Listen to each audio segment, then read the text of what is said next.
What is better as we age? Strength training or cardio? Today, we know that if you do not exercise, you cannot expect to age with good health. However, when the negative changes from neglecting your body finally knock at your door, that is when many people start to take action. Medical advice is usually clear. Walk every day. But is that really enough? Or does your body need something more? Will heavy strength training destroy your joints? Or is it exactly what you need? Today, you will finally see what is better after 50, strength training or cardiovascular exercises. Let us start with the benefits of cardio after 50. Benefit number 1 is strengthening the cardiovascular system. The heart is a muscle, and like any other muscle, it needs to be trained. After 50, it no longer responds the same way it did at 20 or 30.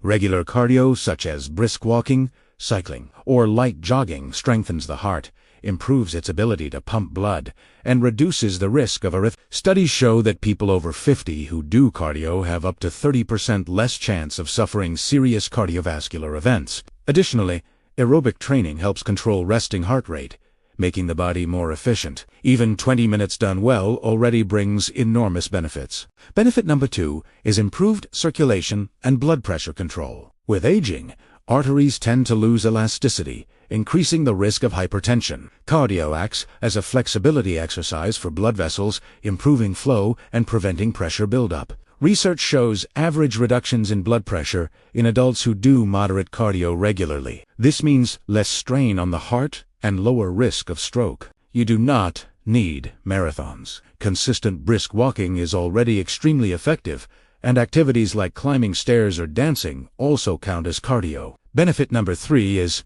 regulation of cholesterol and blood sugar. Cardio helps balance your lipid profile by increasing good cholesterol and reducing bad cholesterol. It also increases insulin sensitivity, which is essential for preventing type 2 diabetes, so common after 50. Studies show that just 150 minutes of weekly cardio can significantly reduce the risk of developing diabetes. The secret is consistency, not intensity. Moderate workouts done regularly are more effective and sustainable. Benefit number 4 is contribution to brain health. Increased brain oxygenation improves memory, focus, and reasoning speed. Active older adults have a lower risk of developing neurodegenerative diseases such as Alzheimer's. Even a few weeks of cardio can bring noticeable mental clarity. Mental games help, but without physical activity, the brain does not receive adequate fuel. Benefit number 5 is improved mood and fighting depression. Regular cardio releases endorphins and serotonin,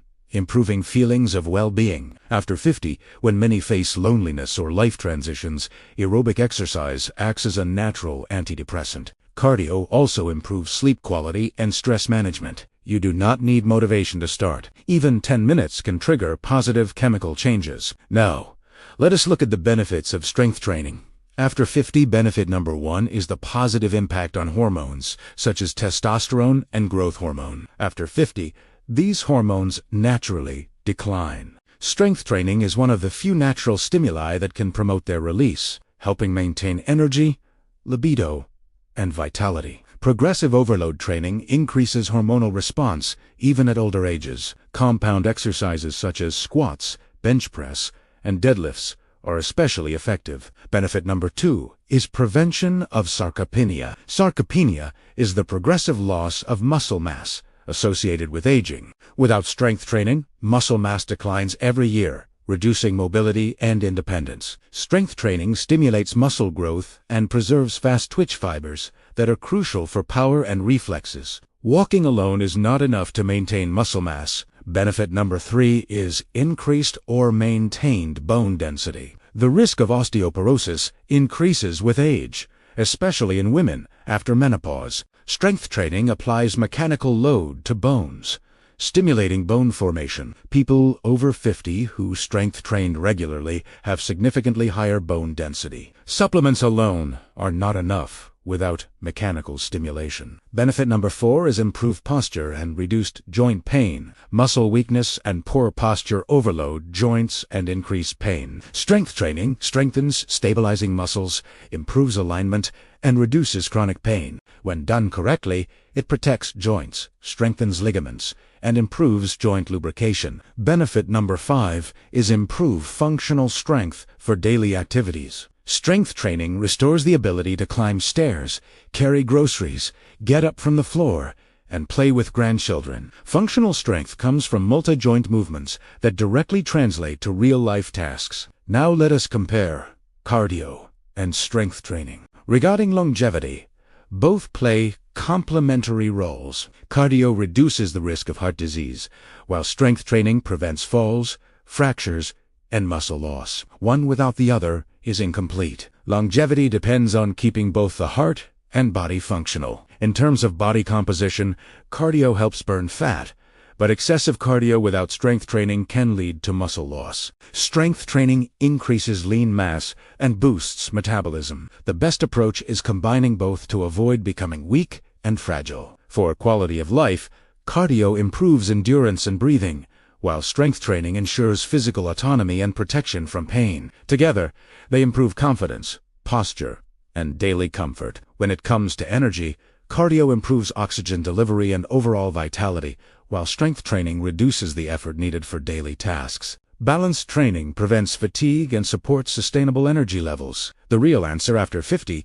is not choosing one over the other, but combining both in what is known as hybrid training. Strength training protects muscles and bones, while cardio protects the heart and lungs. Together, they create a resilient, balanced body. Too much cardio can interfere with muscle gain, while strength training alone without cardio can compromise cardiovascular health. Balance is the key. Short, well-distributed sessions are enough to achieve excellent results. A practical routine may include strength training 3 times per week and 2 short cardio sessions, such as brisk walking or cycling. This aligns perfectly with international health recommendations and fits easily into daily life. You do not need perfection or daily workouts. Consistency and gradual progression are what truly matter. Alternating strength and cardio also keeps training enjoyable and motivating. There is no single winner between strength training and cardio after 50.